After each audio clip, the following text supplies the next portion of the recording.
Welcome to the Tech Egg. Don't get scrambled. Enjoy the video. You start by minimizing variables. Back up important files and unplug external drives to prevent driver conflicts.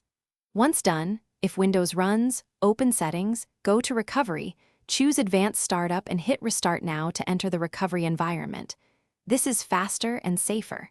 If Windows won't boot at all, intentionally power on and force shutdown 3 times.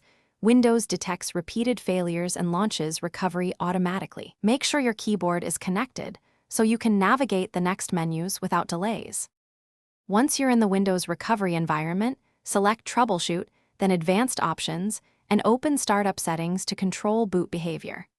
After you click Restart, the system displays numbered boot choices. This is where you pick the safe mode variant you need. You'll commonly press 4 for basic safe mode, 5 for safe mode with networking if you need internet, or 6 for safe mode with command prompt for advanced fixes. Choosing the right option matters because networking or command access can speed troubleshooting or allow online driver updates.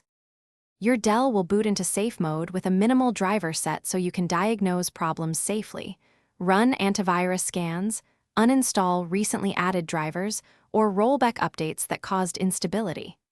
Once fixed, simply restart the PC to boot normally or open msconfig, uncheck Safe Boot, and reboot if you used that flag.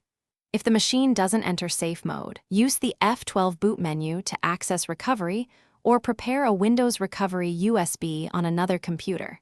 This recovers corrupted systems. Thanks for watching. Consider subscribing if I helped unscramble your problems.